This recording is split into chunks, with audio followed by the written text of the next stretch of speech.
The first 200 people to use the code BDAY32 at checkout will get 80% off all of my career guides. What's going on, people? So today's video, and actually maybe the content of this channel, is going to change up a bit, because I feel like, so actually let me just say it, this is going to be a video where I'm just talking to you. Stick around if you want to listen, if you're, you know, in your 20s and you want some life lessons. Yesterday I turned 32. Mad how time flies. And so this video, I've just got a few bullet points. Advice for the 22-year-old me. Honestly, it really applies if you're in your teens, late teens, early 20s, even in your mid and late 20s. But 10 years on, advice for the 22-year-old me. Just makes a good title. Anyway, I've got a few bullet points here, 7 points, and I'm going to go through them. And I think they're super important if you're, you know, whether you're a student, in your career, whatever. And I wanted to share them because hopefully, you know, the power of one. If one person sees this and it has an impact, then great. But before I start, I want to say, I feel like I've been, where are we now? 2024. I feel like I've done every single video there is out there to do in terms of the finance and banking niche, for students, career advice, all of that. And so I realized, you know what? I'm at a point now where I don't want to make videos just for the algorithm. I don't want to make videos just for the sake of, you know, views, etc. I think if anyone goes on my channel and they're looking for something specific, they could just search. There's a search bar on YouTube channels now. I'm not sure if you know. Search the topic and I've probably done a video on it. So that's that. Going forward, I'm probably going to do more videos on things that I'm actually more interested in and things that I'm actually currently doing. So that's going to relate around business, newsletters, personal growth and development, entrepreneurship, and then maybe a bit of my, like, one thing I want to do is get into better shape, so I might just vlog that or just share some of that journey, hopefully to inspire others, and just as an accountability mechanism. I'm saying all of this now, but God knows if it's going to happen. But I do want to stick to one video a week to be consistent, because I think last year I was very inconsistent. And as a result, if you go on my channel, you'll see my recent videos, they don't get that many views. So consistency is important, irrespective of views. Actually, it's just good to have a schedule. So upload schedule will probably be every Sunday. But yeah, with that, if you're still here, let's get into the first one. So number one, I put waste of time. All right, so right now you're probably in your 20s, yeah? You probably care a ton about what everyone around you thinks of you. It's called the spotlight effect, right? So we walk around thinking that people are thinking about us. Oh, do they think good of us? Do they think bad of us? Whether it's at work, in your social circles, on the street, whatever. We tend to walk around caring a ton more than we should about what other people think about us. And so I put, right now you probably care what everybody thinks of you. When you get to 30, you won't give a damn. At this point in my life, I care a lot less what people think about me compared to when I was 20. When I was 20, I was like, or 22, I was like, oh, I want people to think I'm this, this, this, this, and this. And now, you might take this the wrong way. What I'm not saying is, you know, I don't, how can I put this the right way? Of course I care what people think about me. Most importantly, the people that are close to me, my family, my friends, etc. It's important that they think of me in a good way, because I don't want to be a prick, right? I don't want to be someone that isn't nice and someone that people think negatively of. But the point I'm making is, in your early years, you're gonna overly care, and it's gonna bother you, or it might bother you. You're gonna care too much. You're gonna care a stupid amount about what people think of you, when it's going to be irrelevant. And then when you get to 30, you're going to realize thinking or obsessing about what other people think about you is actually a drain to your brain. It's a waste of time, and you're just going to care less, and it's going to be more freeing. So when you get older, you're going to realize it's more freeing not to bother or care what other people think about you. Reason I'm telling you this now is, the sooner you can do that, the more mental clarity and kind of freedom you're going to have in your day-to-day. So don't, like, you're going to see a lot of friends, peers, who obsess about how they are perceived. Don't worry about that. Just do you. Don't worry about what's going on around you, what people think about you. If you want to do something different, you should go for it. Don't always follow the herd. So that's important. Hey, quick interruption. Big promotion for you if you're interested in breaking into finance and banking careers. I'm doing a massive discount. This normally costs 150 quid, but you can get it for 30 quid if you're the first 200 people to use the code BDAY32 at checkout. It's for career guides, 9 career guides. Each one is like 100 pages long on the different businesses or divisions within the world of finance. There's asset management, investment banking, sales and trading, hedge funds, private equity, so on and so forth. More details in the video description. Normally it's 150 quid for all 9 career guides, but because my birthday was yesterday, I'm doing a mad discount. All of them for 30 quid. Normally they're £20 each. So be quick, link in the video description below. Now let's get back to the video. Number 2, status and titles. This is another thing about caring. So when you're young, when you're in your 20s, everyone, even now actually, a lot of people, they care about status and titles. And it's normal, there's nothing wrong with that. Because when you enter the corporate world, you enter intern, analyst, associate, VP, director, so on and so forth, managing director. There's a structured hierarchy. And so as you climb, that defines how much you get paid, how senior you are, and that's all tied to your title. So in this world, in the corporate world, everyone cares about their title because it shows a level of prestige, it shows a level of experience, a level of years in the game, and it's good. Titles are important. However, as you get older, or it depends what career you pursue.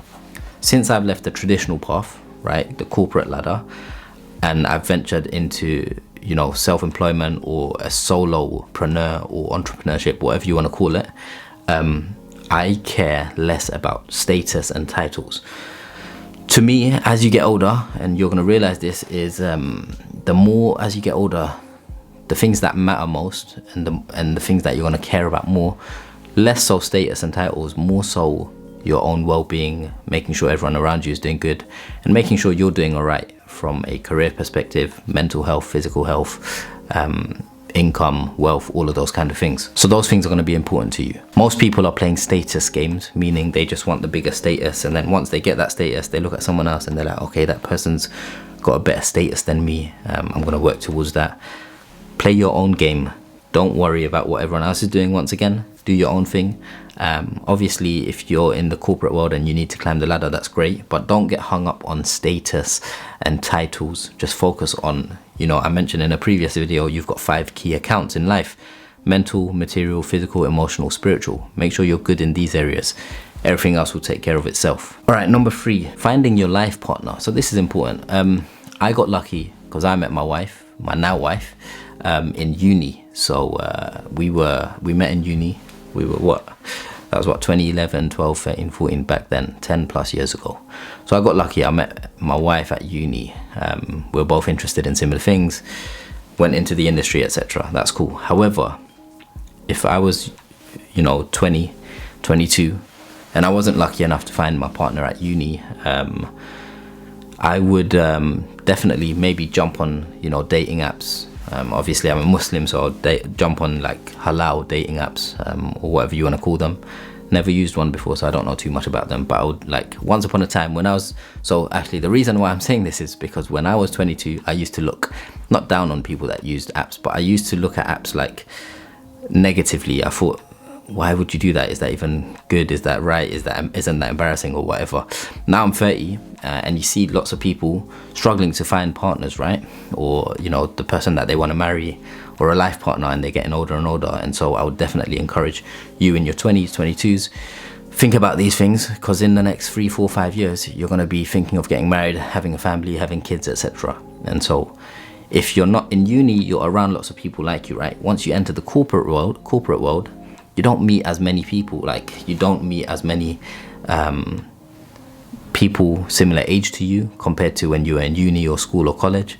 And so the pool, the selection pool, or the available pool to meet your life partner heavily diminishes. People go to work and they bounce. They might go for drinks, but you don't build those connections. Colleagues tend to be colleagues. It's rare or less common to find, you know, your besties or your tight group of mates at work. And so your social circle decreases or gets smaller, so it gets harder to find the right person. That's why I would say jump on the apps, and just keep it at the back of your mind, or at the front of your mind, in fact, because time flies by. Before you know it, you're going to be 27, 28, 29, and you're going to be stressing. So yeah, think about that. Number 4, health and fitness. In your 20s, it's better than 30s. So when you're 20, when I was 20, I was kicking ball like 2-3 times a week. I was very fit, very active. Metabolism was high as well. So anything I ate, I could eat so much crap and it would burn off easily. As you get older, in your 30s, your metabolism might slow down a bit. But the main thing is, all the crap that you've been eating in your 20s is going to come and bite you in the backside in your 30s. So the problem is, once you start working, you start earning money, then, you know, life's good. You can go to whatever shop, whatever restaurant, order takeaway, do what you want, as much as you want, because you got bread now, you got money now, right? And so throughout my 20s, that's what, like, I did that a lot. I was earning money. I was buying whatever food I wanted, because as a kid, I didn't have lots of money, right? I got like 50p a week, like if I was lucky, to buy a Freddo and a crisp and a drink back then. But as you get older, you earn more, and then you can naturally buy whatever you want. And so if you're eating a lot of crap, eating a lot of junk, I'm not saying don't eat these things, just moderation is key. That's what I'm trying to do now, because in the last year I put on like 5, 6, 7, 8 kg. So if you look at me now, you can see I look a lot more, I've got a lot more weight on than I did probably a year or 2 ago. And that's purely due to diet. Like, you can train as much as you want, but you know, 1 hour of training might burn 300 to 500 calories, but you could put easily 1,000 calories on by eating an Uber Eats or a Deliveroo. So treat your health, prioritize your health in your 20s to reap the benefits in your 30s. And once you enter the world of work, most of the day you're sitting down. If you're in an office, for example, it's very easy to just get used to that lifestyle where you don't prioritize healthy eating, you don't prioritize training, you're not lifting weights, you're not exerting yourself like sprinting and all of these things. And then in your 30s, you're feeling sluggish, you get back pain, what else? And it's just harder to lose the weight and get back in shape. And then life becomes a bit like not as motivating, or you can get quite depressed. So 20s, and in your 20s, prioritize your health and fitness. You will reap dividends and it will pay rewards in your 30s, 40s, 50s. So my goal for now, basically, I'm in my 30s, I want to get into the best shape of my life. Easier said than done. So then in my 40s, 50s, 60s, I want to be like some super fit guy who has the energy that a 25 or a 30-year-old has. That's the goal anyway. Number 5, career. Find something you truly love doing. This is important. Like, my advice to you as students, graduates, whoever's watching this, really, let me know who you are if you're watching this in the comments. Career is super important. You're going to do this for 40, 50 years, right? My advice, if you're a student, if you're in your 20s, whatever, graduate and try and get the best job that will have the best exit opportunities out there. That could be in finance, consulting, law, banking, tech, whatever it is.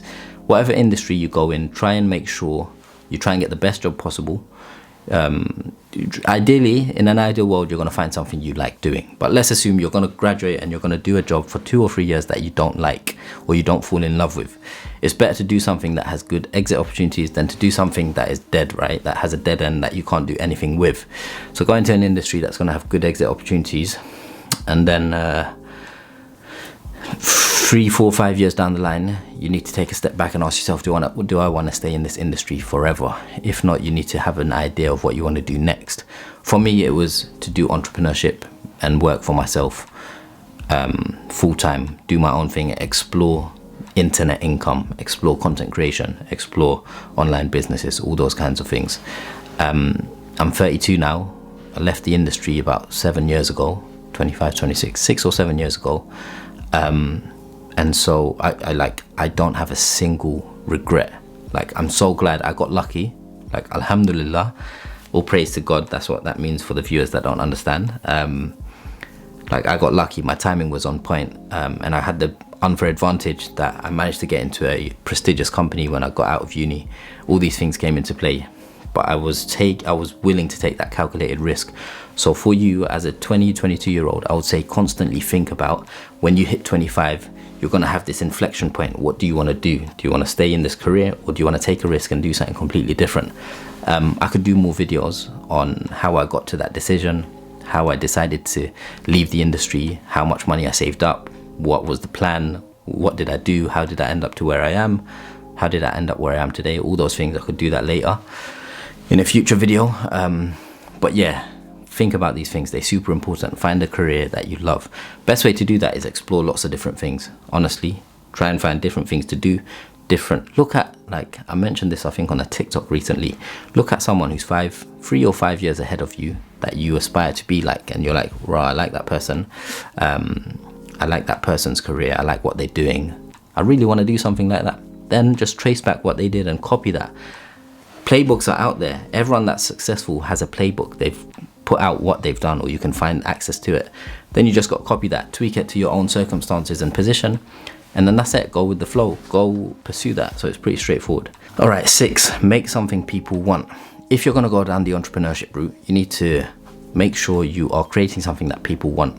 So this is something that I've always been, as an entrepreneur, right? You want to create a product that is in demand. And so if I have an audience, I'm going to know what you guys are after, then I'll try and solve the problem for you. So for me, a problem was, how do I get into to work for an investment bank? How do I get into Goldman's? The solution was, I figured that out and I got there. Then I started sharing that with an audience. Next thing was, how do you like interview prep, or how do you get free mentorship, or all these things, solve a problem, sell the solution. Very straightforward, very simple. So as an entrepreneur, if anyone's going to do that or start your own business, whatever it is, make something people want. Easy way to find out what people want. Solve your own problems, because a lot of people out there will have the same problems as you. Solve your own problems, find the solution, sell the solution. Simple. Or talk to users, talk to potential customers, talk to your audience, ask them what they're having issues with. Create the solution if it's big enough and scalable enough, and then sell the solution. Simple. I used to think it's not good to make money online or to sell solutions, but the truth is that's business, right? End of the day, everyone's got to make a living, and business is like a game, right? You want to create something, you're putting time and effort to build something. You're putting your time, your hard sweat, blood and tears on making something, right? And so when people ask for a discount or ask for something for free, it's just like, I didn't put all this work in to just give this to you with zero effort. Like, if show me some effort and I might sort you out. But yeah, that's a mindset shift I've had to make over time. Last but not least, play hard, rest hard. This is very important. Balance is important in our lives, right? Like, you want to have a good balance between those 5 accounts: physical account, emotional, mental, material, and spiritual. However, sometimes, like a lot of people out there, they hate this hustle culture thing that is promoting working long hours, working 7 days a week, all of that. And that's fair. I'm not saying like that's for everyone, and I'm not saying, yeah, hustle culture's great, woo, I'm all for it. What I'm saying is, there's going to be times in your life and in your career where you're going to need to go ham. You're going to need to go hard for a few, let's call them seasons of your life, right? If you don't go hard and you don't go full throttle, and that might mean working long hours, working weekends, etc. If you don't do that, it's likely you're just going to have an average career, or you're just going to be average, because the truth is most extremely successful people put in the work. You do these sprints, you go monk mode, you can call it, you go extremely focused for a given period of time, you produce results, what have you, and that will allow you to rest and have a bit more of a balanced life for the next season, or what, you know, however long that might be. And so don't be afraid to put in the work and go above and beyond, but you have to understand, what do you want? If you want to achieve extreme success, or if you want to crush it in an industry or an area or amongst your peers, you're going to need to do something different to what everyone else is doing. Typically, that's either working smarter or working harder or going all in on something, right? Flip side is, you don't need to do any of that. That's completely fine. Like, everyone's different. I know I prefer to do that, but I also prefer to have a balance. So I try and figure it out myself. Everyone's different. If you're completely happy with, you know, however much you're earning, however many hours you're working, the industry you're in, the work that you do, your career, your trajectory, all of those things, and you don't feel the need to work an extra hour, then you don't need to. If someone else is, like, some people think, oh, this person pushes hustle culture too much, they work too hard. For all you know, that person's work could be play to them, it could be fun to them. So when I'm up here working on the, whether it's career guides, the newsletter, YouTube, what have you, I'm having fun. It don't mean I'm working on weekends. I'm just chilling. Instead of playing PS5, for example, I'm going to be up here idea generating, putting together plans on how to market the business, so on and so forth. Find that thing for you. So find the thing that it looks like work to others. This is a Naval quote. Find the thing that looks like work to others but is play to you. If you can have fun doing it, you're going to get ahead of everyone else that sees it as work. Let me know if you've got any questions in the comments, and I'll see you next week Sunday at around 3 or 4 p.m. UK time. Peace.